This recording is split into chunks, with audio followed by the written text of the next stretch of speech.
올림픽 경기나 축구 경기를 보다 보면 뭐 금메달을 따거나 혹은 골인을 넣거나 하면은 하나님 앞에 엎드려 기도를 하거나 감사하는 장면을 우리가 볼 때가 있습니다. 하나님께 영광 돌리는 것이죠. 며칠 전에 대만에서는 우리나라의 그 대종상 영화인에 대한 시상식이 열렸는데 대만은 금종상이라고 하더라고요. 거기서 나무주연상을 받은 리텐주라는 사람이 그 수상소감을 하면서 내가 수상소감을 좀 특별하게 하고 싶은데 여러분 허락하시겠습니까? 그러니까 사람들이 그러라고 했는데 저는 그리스도인입니다. 제가 주기도문으로 하나님께 영광을 돌리겠습니다 하면서 전 세계에 중계되는 가운데 하늘에 계신 우리 아버지여 이름이 거룩히 여김을 받으시오며 나라에 임하오시며 이러면서 끝에 아멘 이러고 끝났습니다. 사람들이 얼떨결에 박수를 쳤는데 이게 전 세계로 퍼졌고 유튜브에 지금 많이 나타나고 있습니다. 그리스도인은 하나님께 영광을 돌려야 될 사명이 있지요. 여러분들 우리는 예수 믿으면서 지금까지 하나님께 어떤 방식으로 영광을 돌리셨습니까? 언제 어떤 일로 영광을 돌린 적이 있으시나요? 그리스도인이라면 당연히 하나님께 영광 돌리고 싶은 마음이 있죠. 그러나 어떻게 해요? 나처럼 평범한 사람이 무슨 수로 하나님께 영광을 돌릴 수가 있겠습니까? 흔히 생각합니다. 부자가 되고 성공하고 무슨 큰 상을 받는다든지 우리 자녀가 아주 잘 됐다든지 그렇지 않으면 죽다가 살아났다든지 그러면 영광 돌릴 수 있다고 생각을 합니다. 이대로는 너무 평범해서 영광을 못 돌릴 것 같아. 나도 죽다가 한번 살아나 볼까? 그러면 영광 될 텐데. 많이 타락해서 막 무지한 죄를 짓다가 회개하고 깨끗한 삶을 살면 영광이 될까요? 여러분 그렇지 않죠. 성경을 읽어보면 하나님께 영광 돌린 많은 모범 인물이 나오는데 그 중에서 가장 대표적인 사람이 저는 아브라함과 야곱이라고 생각합니다. 야곱은 성경에 나오는 아주 간사하고 비겁한 인간의 전형이죠. 그러나 야곱은 하나님께 영광을 돌릴 수 있었습니다. 여러분 아브라함도 마찬가지지 않습니까? 아브라함은 나이가 참 많은 75세 처음 하나님께 부름을 받고 신앙생활을 시작했죠. 그 나이에 자식이 없었습니다. 타락한 도시에 살았습니다. 아브라함에게는 훌륭한 사람이 될 조건이라고는 전혀 없었습니다. 그러나 그 믿음의 첫 시작과 그가 살아온 모든 믿음의 삶은 신앙인의 표준이 되었기 때문에 아브라함을 가리켜 믿음의 조상이다. 그렇게 말하고 있거든요. 아브라함은 자기 삶을 통해 하나님을 기쁘시게 드렸습니다. 그러므로 우리도 평범하지만 아브라함처럼 믿으면 하나님께 영광을 돌릴 수가 있는 것입니다. 여러분 아브라함이 처음부터 훌륭한 신앙을 가진 게 절대로 아니었습니다. 그도 이렇게 부침을 거듭한 거죠. 그렇지만 아브라함에게 특징적인 이야기가 하나 있습니다. 그는 하나님의 말씀을 처음 들었을 때부터 변함없이 하나님을 신뢰하고 순종하는 삶을 살았다는 것입니다. 이 아브라함이 순종했다는 이 말은 그가 하나님을 만나서 믿음을 가진 후에 자기가 가진 경험, 자기가 아는 지식을 의지하고 살지 않았다는 뜻입니다. 여러분 우리는 이 세상을 살아갈 때 은연중에 내가 지금까지 살아오면서 느꼈던 경험과 지식을 가지고 살아갑니다. 그런데 한번 생각해 보십시오. 우리가 이 세상에서 태어나서 지금까지 살아오면서 했던 경험이라고 하는 것은 대체로 안 좋은 경험이 많습니다. 고생한 경험, 슬픈 경험, 속상한 경험, 남한테 좋은 대접을 받지 못한 경험들이 많습니다. 왜냐하면 이 세상에 죄가 많기 때문이죠. 그리고 우리가 아는 지식은 상당히 정확하지 않은 지식이 많다는 것입니다. 여러분 그런데 우리가 이 경험과 지식을 의지해서 살다 보면 결코 우리가 하나님 보실 때도 좋지 않고 우리 자신에게도 유익함이 없다는 겁니다. 생각해 보세요. 내가 지금도 여전히 내 경험과 지식으로 살아간다고 하면 내 삶은 아마 거의 변화가 없을 겁니다. 똑같은 삶을 살 뿐입니다. 그런데 예수님께서 말씀하시기를 누구든지 나를 따라오려거든 즉 믿음 생활을 제대로 하려거든 자기를 부인하라. 즉 너의 경험과 지식을 내려놓고 하나님의 말씀을 듣고 그 말씀을 따라 살아라고 말씀을 하셨습니다. 여러분, 만약에 아브라함이 하나님 말씀을 듣고 부름을 받았지만, 신앙생활을 시작했지만 자기 경험과 지식을 따라 살았다면 어떤 생각을 했겠어요? 내가 이 나이에 벌써 75세나 되었는데 고향을 떠나 어디로 가겠나 내가? 내 나이가 이렇게 많은데 어떻게 자식을 낳겠나? 여러분, 아브라함이 75세에 믿음을 가지기 시작했는데 그가 늦게 결혼해서 예를 들어서 35세에 결혼을 했다 하더라도 40년 결혼 생활에 자녀가 없었습니다. 근데 이 나이에 무슨 내가 자식을 낳겠다고? 그리고 낳는다 한들 이 너뚱이를 내가 제대로 키울 수나 있겠나? 예? 만약에 그가 이런 생각을 했다면 아브라함이라는 사람은 그냥 죄인 아브라함으로 끝났습니다. 그냥 살다가 죽는 거죠. 그런데 하나님께서 아브라함에게 이렇게 말했습니다. 너는 고향과 친척과 그걸 다 아비 집을 떠나서 내가 너에게 보여줄 땅으로 가라. 거기가 어딘데요? 아니, 그냥 가라면. 가면은 인도하겠다. 내 미리 말은 안 해준다는 겁니다. 그러면 너가 자식이 없지만은 자식을 주고 큰 민족을 이루고 너에게 복을 주어서 너의 이름이 창대하게 될 것이다. 좀 황당한 이야기 아닙니까? 그리고 너를 축복한 자는 내가 축복을 주고 너를 저주한 사람은 내가 복을 안 주고 저주를 하겠다. 이 세상 모든 족속이 너를 통해 복을 받게 해주겠다고 말합니다. 얼마나 황당한 이야기입니까? 사람들이 나 때문에 복을 받게 해준다. 내가 복덩이 뭐라고 말이죠? 근데 아브라함은 이 말씀을 붙들었다는 겁니다. 믿고 삶에 적용했다는 겁니다. 그리고 너무 영광스럽게 생각했다는 거죠. 아우, 나를 통해서 그런 일을 하시겠다고요? 바로 이 믿음이 그 아브라함을 영광스럽게 했고요. 위대하게 만들었고 하나님께 영광을 돌렸다는 겁니다. 여러분, 아브라함에게만 이렇게 하셨나요? 그렇지 않습니다. 하나님은 모든 사람을 부를 때 이런 약속을 주셔요. 예, 우리도 그렇게 부름을 받았습니다. 예, 우리가 예수 믿을 때 그냥 믿었습니까? 아닙니다. 분명히 약속을 주셨습니다. 예수 믿고 하나님 말씀대로 순종하며 살아라. 구원과 영생과 하나님 나라를 주겠다는 겁니다. 우리에게 영원한 생명을 주고 천국, 하나님 나라를 통째로 주겠다는 겁니다. 이 하늘에 있는 기업이라고 성경이 말하는데요. 그걸 주겠다는 겁니다. 우리에게 축복할 권세를 주셨습니다. 기도하면 병이 떠나고 기도하면 문제가 해결되겠다고 말씀하셨죠. 우리가 복음을 전하면 믿는 사람이 있을 거라고 말씀했습니다. 내가 사람을 살릴 수 있다는 것이죠. 그런데 내까지 게 뭐라고? 이렇게 생각할 수도 있고요. 내가 내 경험과 지식으로 말하면 내가 바쁜데 어떻게, 그리고 이 세상 살기가 얼마나 힘든데 하나님 말씀에 순종하다가는 이거 제대로 되겠나? 예. 뭐 지금 내가 할 일이 많다. 예? 지금 애도 키워야 되고 말이죠. 예. 이런저런 이유로 바빠서 이렇게 인간적인 생각으로 판단하면 하나님 말씀대로 우리는 결코 살 수가 없습니다. 여러분, 우리가 진실로 하나님께서 약속하신 은혜와 복을 누리고 존귀한 삶을 살기를 원한다면 우리는 하나님 말씀을 내 삶에 적용하는 믿음을 선택하셔야 됩니다. 그러면 하나님께 영광을 돌릴 수가 있습니다. 대단한 사람이 아닐지라도.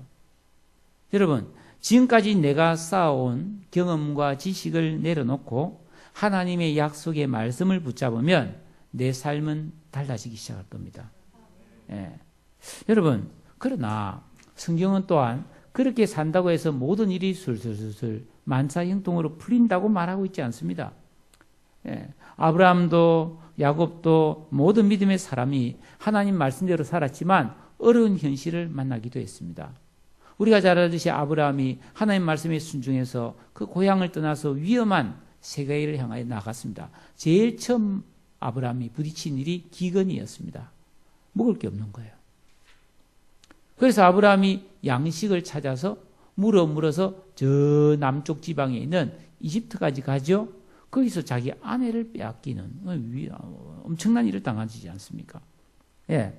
여러분, 그래도 하나님을 신뢰하고 믿어야 합니다.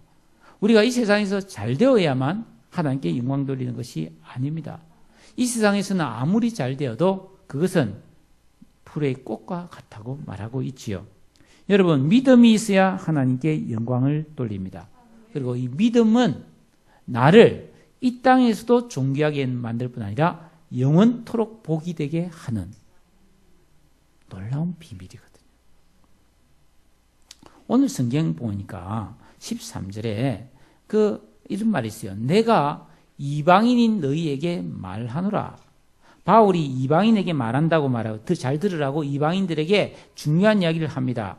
여러분, 여기서 이방인 누구냐 하면은 도저히 구원받을 가능성이 없던 이방인인데 하나님을 믿고 구원받은 성도를 말하고 있어요.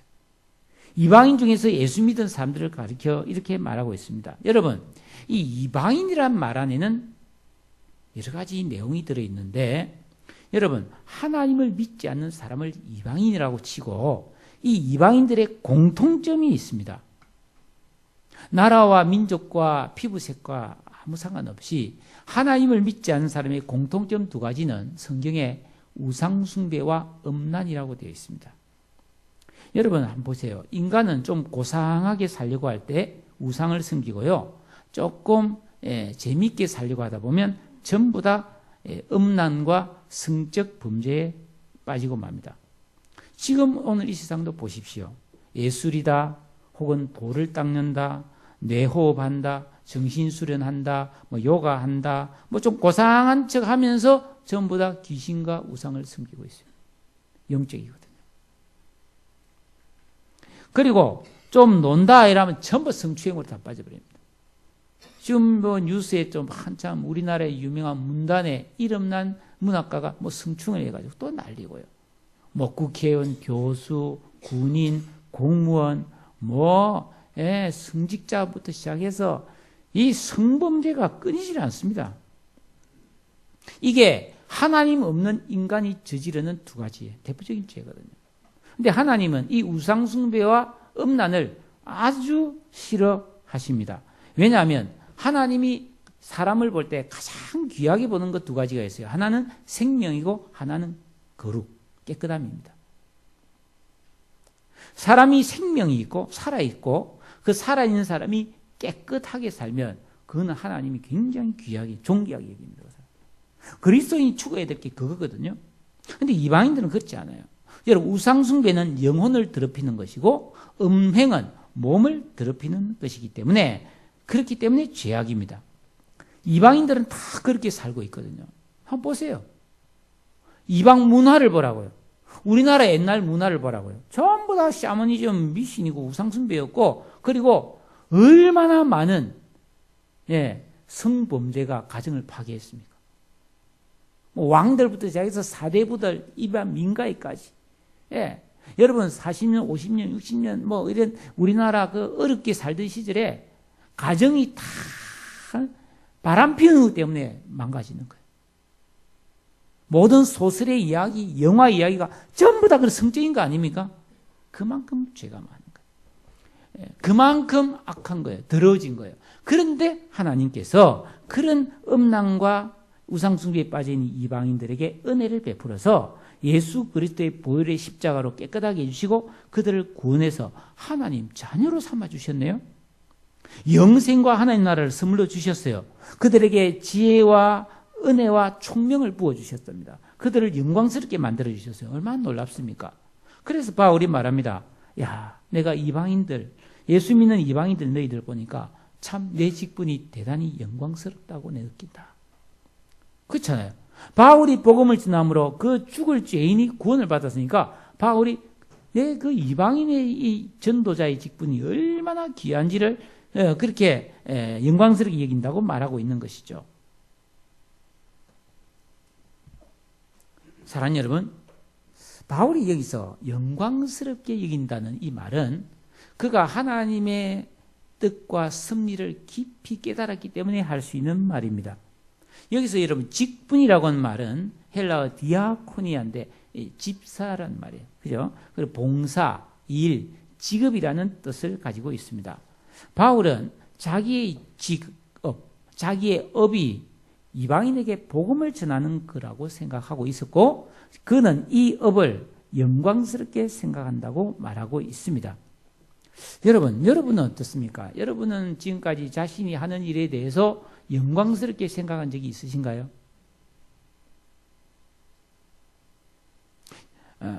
혹시 오해를 방지하기 위해서 미리 말씀을 드립니다.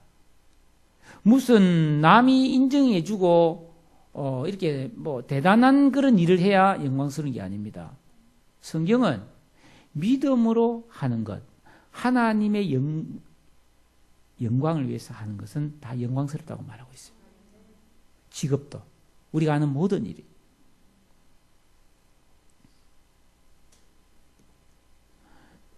저는 이 문제로 고민을 참 많이 했던 사람 중에 하나입니다. 저는 학교를 졸업하고 처음에 어떤 회사에 취직을 했습니다. 그런데 돈은 많이 줘서 좋은데 저는 그랬어요. 저는 이제 제 성향이 전혀 이 길이 내 길이 아니라는 느낌이 많이 들더라고요. 그래서 고민을 많이 한 거죠. 회사에 취직했으면 열심히 일해야 되는데 이게 아닌데 생각을 하니까 힘든 거 아닙니까? 그리고 나의 윗사람, 상사, 아주 높은 사람을 보면 야, 나도 저 사람처럼 승진해서 돼야지 이런 마음이 들어야 되는데 야, 저 사람처럼 되면 큰일 나겠다 이런 생각이 드니까 어떻게 그 직장을 다니겠어요? 그래서 그만두고 바꿨어요. 학교 선생으로 갔습니다. 그 아저씨인 게 얼마나 귀한 일이냐. 나도 이런 은사가 좀 있는 것 같은데. 그래서 갔어요. 너무 재밌죠, 가르치는데. 근데 또 문제가 생기는 거예요. 교장 선생님, 교감 선생님을 보면은, 나도 앞으로 교감도 되고 교장도 돼야지. 이런 생각이 들어야 되는데, 나 저렇게 되면 큰일 나겠다. 이런 생각이 드는 거예요. 그러니까 못 있는 거죠. 그래서 막 젊은 날에 고민을 많이 한 거예요. 과연 나는 뭘 하며 살아야 되는가? 그래서 고민을 많이 했어요. 결국은 신학을 하게 되었고, 지금은 제가 누구를 바라보겠어요? 주님 바라보지 않습니까? 나 주님처럼 돼야 되겠다니까 이제는 좋습니다.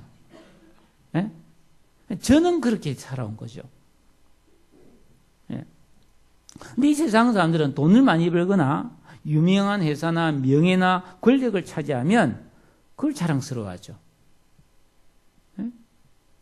근데 사도 바울을 한번 생각해 보세요. 그가 이방인의 전도자가 되어서 부귀영화가 주어졌습니까? 전혀 아니죠. 오히려 이방인들에게 복음을 전한다고 동족인 유대인들에게 배신자로 미움을 받고요. 가는 곳마다 조롱과 핍박과 아주 죽이려고 하는 살벌한 고난을 수도 없이 많이 겪었습니다. 한마디로 사도 바울은요. 예수 믿고 이방인에게 전도하는 사람이 되어서 세상적으로 보면 완전 망한 사람이에요. 결국 사도 바울의 인생의 끝도 로마의 감옥에서 죽었지 않습니까? 그런데 바울은 이 직분을 영광스럽게 여긴다고 말하고 있다. 왜 그렇습니까? 그 이유가 밑에 이제 14절, 15절에 나와 있죠. 첫째는 내가 아무쪼록 내 골육을 시기나게 하여 그들 중에 얼마를 구원하려 함이라는 말을 하고 있습니다. 즉 자신이 이방인에게 전도하는 일을 통해서 자기의 동족인 유대인들도 구원받는 길이 열릴 것이라고 믿었다는 것입니다. 이게 무슨 말입니까? 여러분 지난주에 잠깐 설명을 드렸는데요.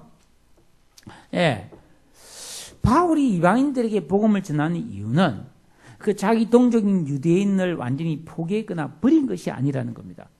오히려 이방인들에게 복음을 전해서 완전 죄인, 유대인들이 볼 때 저것들은 완전히 죄인이니까 희망이 없는 인간이라고 생각했는데 그들에게 하나님의 은혜가 임해서 아무리 봐도 저건 하나님의 은혜가 아니면 될 수 없는 그런 구원과 축복을 받을 때 유대인들이 바울이 전하는 예수가 진짜 능력이 있구나 하고 눈이 열려서 예수 믿는 사람이 나타날 것을 기대했기 때문에 자기가 전하는 이 복음은 이방인도 살리고 유대인들 얼마라도 살릴 가능성이 있기 때문에 위대하다고 생각했다는 거예요. 다시 말하면 한마디로 말하면 바울은 자기가 비록 고생은 됐지만 자기가 전하는 이 복음을 통해서 영혼이 살아나고 사람이 변화되고 나라가 바뀌고 귀신의 역사가 떠나가면서 하나님의 영광이 나타날 일이기 때문에 영광스럽게 생각한 거예요. 여러분, 바울은 진심으로 동족인 유대인들이 구원받기를 간절히 원했어요. 그들이 구원받을 수 있다면 자기는 구원 못 받아도 좋다고까지 이야기했던 사람입니다. 그런데 유대인들은 도무지 말을 안 듣는 거예요. 불가능했습니다.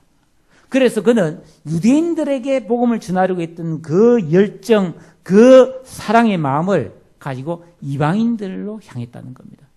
이 굉장히 중요한 이야기죠. 여러분, 예수님께서 제자들에게 그 복음 전도를 명령하시면서 오직 성령이 너희에게 임하시면 너희가 권능을 받고 예루살렘과 온 유대와 사마리아와 땅 끝까지 이르러 내 증인이 되라고 말씀했죠. 여러분, 이 순서를 잘 보세요. 이 말은 네가 전도를 시작할 때 제일 먼저 월곶에서 해라. 그리고 시흥시에서 경기도로 그리고 전국으로 전도를 넓혀가고 외국에도 가서 전도해라. 이 말이거든요. 이거 왜 예수님이 이렇게 말했겠습니까? 그것은 네가 먼저 내 친족, 내 가족, 내 민족을 사랑해보지 않고 멀리 있는 사람을 위해서 희생하고 사랑할 수 없다는 말이에요. 예수님께서 같은 의미로 우리에게 너의 이웃을 무엇처럼 사랑하라 했어요? 너의 몸처럼 사랑하라 했습니다. 여러분, 이 말씀이 얼마나 은혜롭습니까? 내 몸을, 이 육신을, 내가 가진 이 몸을 진실로 사랑해보지 않는 사람이 어떻게 다른 사람을 이해하고 사랑할 수 있습니까? 여러분, 우리가 아파 보세요. 얼마나 아픕니까? 조금 이게 살에만 이게 칼에 베어도 다 갔고요. 쓰리고. 입안에 무슨 염증이 나면 얼마나 따갑고 괴롭습니까? 그러면서 자기 몸을 아끼는 보는 거예요. 조심해야 되겠다. 그런 사람이 다른 사람이 아플 때 저 사람 얼마나 아플까? 그걸 이해할 수 있지 않겠습니까? 예? 여러분, 한 지붕 아래 살고 있는 가장 가까운 가족, 또 친지, 이웃을 진실로 사랑하지 못하는 사람이 멀리 가서 다른 사람을 사랑하겠다고 하는 것은 그거는 진실한 사랑이 될 수 없다는 말을 말씀하고 있는 겁니다. 하나님의 뜻은 이것입니다. 내가 정말 나 자신과 가장 가까이 있는 사람을 사랑하기 시작함으로써 그 사랑이 이웃을 이해하고 멀리 있는 사람도 포용할 수 있게 된다는 뜻이죠. 예. 그렇기 때문에 내가 예수를 믿었어요. 예수를 믿고 보니까 너무 좋은 거라. 하나님 만나고 보니까 너무 영광스러운 거라. 그래서 이 좋은 걸 우리 가족이 예수를 모르는구나. 내가 우리 가족과 믿지 않는 우리 자녀에게 복음을 전해야 되겠다. 이렇게 마음을 먹는 게 자연스럽지 않습니까? 그런데 가족들에게, 가까운 사람에게 복음을 전하려면 어떤 말주변이나 기술로 되는 게 아니죠. 진실한 사랑으로 진심이 통해야 전도가 된단 말이죠. 그런데 아무리 진심으로 사랑을 해도 가족들이 예수를 안 믿는 때가 있단 말이에요. 그러면 어떻게 됩니까? 그럴지라도 가족 구원을 포기하거나 그만두면 안 되고, 어떻게 해야 되냐면 가족을 구원하려고 했던 그 애틋한 마음과 간절한 사랑을 이웃에게로 향해서 이웃을 전도하는 일에 헌신해야 된다는 겁니다. 그러면 가족들 중에 나를 그렇게 사랑했던, 사랑해서 예수 믿으라고 하던 우리 누구가 하도 안 믿으니까 동네 사람한테 복음을 전하네? 근데 그 동네 사람 중에 예수 믿는 사람이 생겼어. 그래서 예수 믿는 사람이 예전과는 전 딴 사람이야. 하나님께 복을 받아.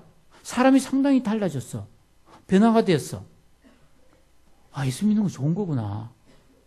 해서 나를 정말로 사랑하는 우리 엄마가, 우리 아빠가 이웃에게 저렇게 복음을 전하는 걸 보면 나에게도 복음을 전했는데 내가 안 들었구나. 믿어야 되겠다는 마음이 생겨날 수 있다는 거예요. 그래서 사도 바울은 자신이 이방인에게 복음을 전하지만은 반드시 하나님께서 이스라엘 백성, 자기 동족도 버리지 않고 구원해 주실 것을 믿었다는 거예요. 이게 바울의 위대한 정신입니다.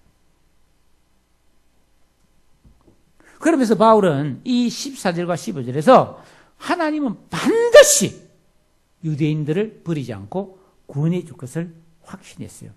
그 세 가지 근거가 있습니다.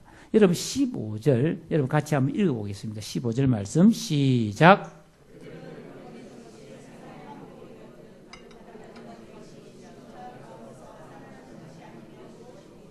예, 여러분 하나님께서는 이스라엘 백성들이 하도 안 믿고 하나님을 대적하니까 그들이 우둔한 채로 심령이 혼미한 채로 버려두시고 더 죄인이라고 여겨지는 이방인에게 은혜를 베풀어 주심으로 이방인들에게 놀라운 구원과 기쁨이 임했습니다. 여러분 사도행전에 보면은 사마리아나 이 이방 땅에 복음이 전개되니까 이 사람들이 너무 기뻐한 거예요. 병이 낫고요. 하나님의 은혜가 임하니까 평안이 오고요. 기쁨과 감사가 충만했습니다. 여러분 바울은 말했어요. 비록 이 유대인들이 하나님을 모르고 지금 이렇게 안 믿지만 내가 이방인들에게 복음을 전하니까 이방인들도 이스라엘 사람과 결코 막상막하로 진짜 죄인인데 이 이방인들이 이렇게 은혜를 받고 기뻐하는데 하나님께서 왜 먼저 사랑해 하셨던 이스라엘 백성을 다시 구원해 주지 않겠냐 그렇게 믿었다는 거예요. 사실은 바울 자신도 하나님을 대적했던 사람 아닙니까? 그런데 자신을 택하시고 불러주신 하나님이 왜 나보다 덜 죄를 지은 우리 동족 이스라엘을 또 구원하지 않을까 그렇게 생각했다는 겁니다. 여러분 우리 이 자리에 계신 분들 중에 우리 집안에 예수 믿는 사람이 없고 나 혼자만 하나님 믿기 때문에 참 외롭다 이런 경우가 있을 겁니다. 참 힘들고 낙심되기 쉽죠? 저도 원래 그랬습니다. 저도 처음에 우리 집안에서 제가 처음 믿었기 때문에 왠지 좀 이상했어요. 가족들이 모이는 모임에 가면요 뭔가 문화가 틀리지 않습니까? 믿지 않으니까 어른들은 모이면 술을 마십니다. 명절에 모이면요 뭐 합니까? 먹고 마시고 뭐 핫도 치고 놀고 뭐 술 마시고 그런 거 하는 거죠. 그러면서 자꾸 나보고 하자는데 이거 예수 믿는 내가 할 수가 없고 말이죠. 이상한 사람이 돼버렸어요. 그전엔 했어요. 예수 안 믿기 전에 같이 어울렸거든요. 근데 예수 믿으니까 못하는 거예요.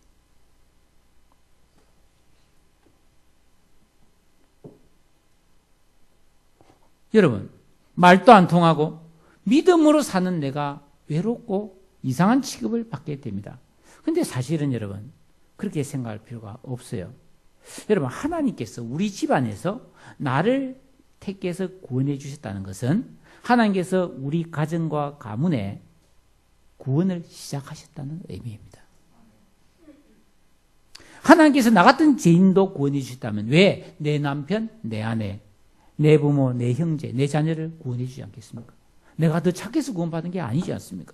하나님이 그저 은혜를 주셨다는 말이죠.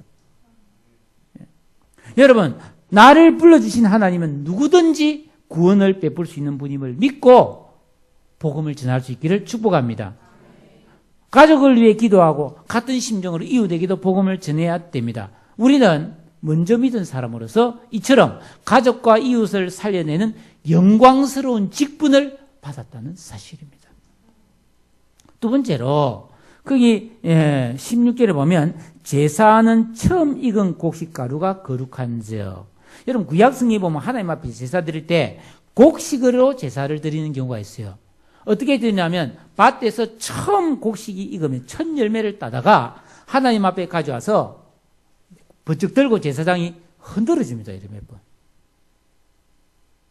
이 정확하게 흔들면 동서남북으로 이 사방으로 흔듭니다. 이렇게. 그러면 이게 거룩한 곡식이 되는 거예요. 그래서 이거로 밥을 하거나 떡을 만들면 이 거룩한 떡이 돼가지고 하나님께서 기뻐 받으시는 거예요. 그리고 그뿐 아닙니다. 첫 곡식을 바치셨으면 그 곡식이 이제 있던 밭에서 난 모든 곡식을 다 거룩하다고 하나님이 축복해 줬거든요. 그래서 이스라엘 백성들은 첫 이삭을 바쳤단 말이죠. 예. 왜 바울이 지금 이야기를 하냐면 잘 생각해 보세요. 하나님께서 믿음의 첫 조상으로 아브라함을 택했죠. 아브라함이 낳은 아들 독자 이삭을 아브라함이 하나님께 바칩니다. 근데 아브라함이 이삭을 제단에 올려놓고 칼을 칠할 때 하나님 멈추라 그랬죠. 이삭은 들끝 하나 상하지 않고 살아났습니다. 마치 여러분 곡식을 한번 흔들고 그걸 먹어요. 거룩해졌죠. 아들을 바쳤습니다. 그 아들을 다시 살려서 그대로 주셨습니다. 그 아들이 거룩해진 거예요. 예. 그러면 한번 보세요. 그 곡식이 있던 밭에서 난 곡식도 다 거룩하잖아요. 그러면 이삭의 씨, 아브라함의 후손도 다 거룩해진다는 거예요. 바울은 그걸 믿었다는 거예요. 예, 그래서 창세기 22장 16절에 내가 이같이 행하여 내 아들 독자도 아끼지 아니하였은즉 내가 너에게 큰 복을 주고 내 씨가 크게 번성하여 하늘의 별과 같고 바다의 모래와 같게 하리니 내 씨가 그 대적의 성문을 차지하리라. 여러분 전쟁할 때 여러분 성문을 뚫고 성문을 차지하면 승리거든요. 다시 말하면 마귀 권세를 이길 거라고 말하고 있는 거예요. 구원을 말하고 있는 것입니다. 예, 여러분 바울은 이것을 근거로 아브라함과 이삭과 그 밑에 있는 야곱과 거기서 나온 12지파와 거기서 나온 모든 이스라엘 백성들이 다 거룩하게 구별된 사람이라고 믿었기 때문에 이들이 지금은 비록 안 믿을지라도 반드시 구원받게 될 것을 확신했다는 것입니다. 여러분 이걸 근거로 나는 나에게 적용을 해보는 거죠. 내가 구원받고 거룩해진 것이 확실하다면 지금은 비록 여러분 우리 가족 중에 일부가 그리스도 밖에 있을지라도 그들도 반드시 나를 통해 구원해 주실 것을 믿어야 합니다. 하나님이 나를 먼저 구원해 주신 것은 나를 통해 온 가족을 거룩하게 하시려고 영광스러운 직분을 맡겨주신 것이라는 말씀입니다. 이게 바울이 가졌던 믿음이었습니다. 여러분 나는 우리 집안에서 직장에서 처음 익은 열매라는 거예요. 내가 하나님 앞에 드려지면 하나님께서는 나를 통해 가족과 이웃을 거룩하게 하실 것입니다. 그러니까 영광스럽다는 말씀입니다. 예, 마지막으로 또 한 가지 16절 뒤에 보면 뿌리가 거룩한 즉 가지도 그러하니라 라는 말씀이 있어요. 자 여러분 좀 졸리십니까? 예, 좀 더우시죠? 자 요즘 과일이 참 맛있을 텐데 사과도 맛이 있고 감도 맛있지만은 저 개인적인 취향으로는 배가 참 맛있다고 생각해요. 여러분 이 배라는 과일은요 진짜 우리나라 배가 세계 최고예요. 그래서 여러분 모르시겠지만은 사과나 이런 것은 잘 모르겠고요. 영국의 왕실이나 전 세계 부호들은 한국의 배를 수입해 먹습니다. 한국의 배처럼 맛있는 배가 없어요. 그 배, 즙이 얼마나 맛입니까? 그 향기, 그 맛. 그런데 여러분, 이 배에는 두 종류가 있어요. 참배가 있고 돌배가 있습니다. 유명한 도산 안창호 선생은 참배나무에는 참배가 열리고 돌배나무에는 돌배가 열린다. 완전히 달라요. 여러분 참배는 부드럽고 그 과육이 부드럽고요. 향기가 좋고 즙이 많고 그 맛이 기가 막히고. 예? 근데 이 돌배라는 놈은 씹으면 모래가 부석부석 하는 거지. 그 돌이 들어있어 돌이. 돌배 먹어봤습니까? 돌배를 씹으면 이 돌배가 내 입에 있다는 게 기분 나빠요. 뭐 이런 게 다 있나 싶어요. 씹을 맛이 안 납니다. 진짜 맛도 없고요. 모래가 팍 들어있는 것 같은 느낌이 듭니다. 그런데 여러분 똑같은 배인데 참배와 돌배가 있다는 거죠. 근데 이 참배가 열리는 나무나 돌배가 열리는 나무나 봐서는 구별이 안 된다는 겁니다.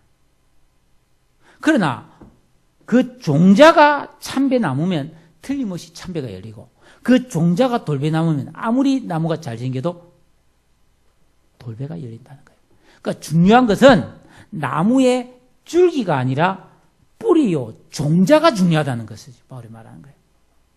바울이 왜 이야기를 하냐면 이스라엘 백성의 이 종자가 뭐냐? 그 종자는 어디서 나왔어요? 믿음의 조상 아브라함이라는 거예요.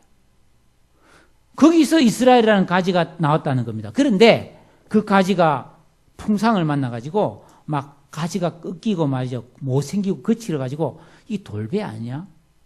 이 가지 나무에서 뭐 좋은 게 나을까? 이렇게 생각할지 모르지만 종자가 기가 막힌 종자라는 거예요.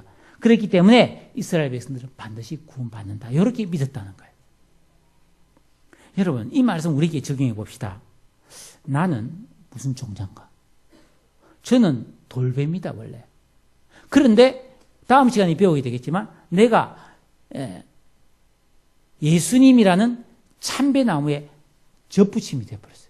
예수 믿고 구원받아서 하나님 자녀에서 나도 참배가 되어버렸어요. 할렐루야. 내 뿌리는 우리 할아버지 조상이 뭐 했는지 난 잘 몰라요. 소문에는 뭐도 했다 하지만 그거 내가 안 봤으면 모르겠고. 근데 확실히 이제 알게 된 거 있어요. 사람들이 물어요. 혈액형이 뭡니까? 뭐죠? 예수 보혈형이다. 예수 믿었어요. 주의 피로 구원받았단 말이죠.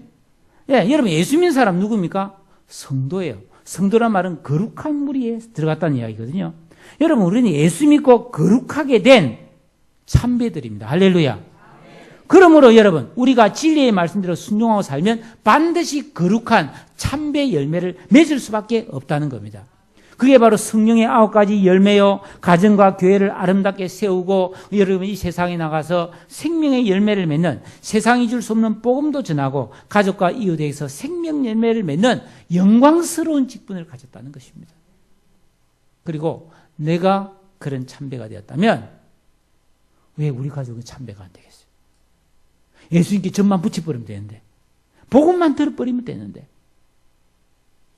여러분, 성경에는 이 땅에서 믿음을 지키며 하나님께 영광 돌리는 성도들을 위해서 하늘에 큰 상을 예비하고 있다고 약속하고 있어요. 예. 여러분, 생명의 면류관, 의의 면류관, 기쁨의 면류관, 영광의 면류관, 예. 하늘의 해와 달같이, 별같이 빛나는 그런 영원한 상이 있다고 말하고 있어요. 그런데 천국에서 하나님 주시는 상은 말이죠. 가장 좋은 상은 많은 사람을 옳은 대로 돌아오게 한 사람에게 받는 상이라고 되어 있어요. 사랑하는 여러분, 바울은 자신의 전도로 이방인이 구원을 받고 동족들도 구원을 받았으므로 하늘에 큰 상이 예비되었음을 믿었어요. 그래서 나는 이렇게 영광스러운 직분을 가졌다고 자부심을 가진 것이죠. 사랑하는 여러분, 우리 이 자리에 계신 여러분은 다 거룩하게 된 하나님의 백성임을 믿습니다. 천국의 시민임을 믿습니다. 옛날에는 돌배였는데 지금은 참배와 같이 거룩한 종자로 바뀐 것을 믿습니다. 그러므로 우리는 여러분 주께 받은 여러 직분이 있어요. 성도, 그리스도인, 교인, 서해왕성교회 교인, 집사, 권사, 목사, 교사, 전도자, 이 직분을 우리는 영광스럽게 여겨야 됩니다. 거룩하게 되었으니까요. 그리고 이 직분을 잘 사용하면 좋은 열매가 맺힌다는 거예요. 반드시 열매가 있다는 겁니다. 거룩한 열매를 맺는다는 것입니다. 사랑하는 성도 여러분, 이 직분을 영광스럽게 여기고 이 직분을 사용하여 열매 맺기를 축복합니다. 가을이 깊어가고 있습니다. 사람들은 단풍 구경을 가는데 여러분, 단풍은 멀리서 보면 예쁜데 가까이 가보면 말라 죽은 이파리거든. 그런데 과일은 어떻습니까? 열매는 어떻습니까? 그 안에 생명이 있잖아요. 여러분, 우리는 단풍 들어야 되겠습니까? 열매 맺어야 되겠습니까? 열매 맺어야 돼요. 거룩한 열매를 맺으십시오. 겉만 번지르르한 단풍이 되지 말고, 예? 생명이 있는 열매가 되는 우리 모두가 되기를 주의 이름으로 축복합니다. 다 같이 기도하십시다. 오늘 이 말씀 생각하면서 주여 열매 맺게 하옵소서. 내 이 직분, 구원받은 생명을 영광스럽게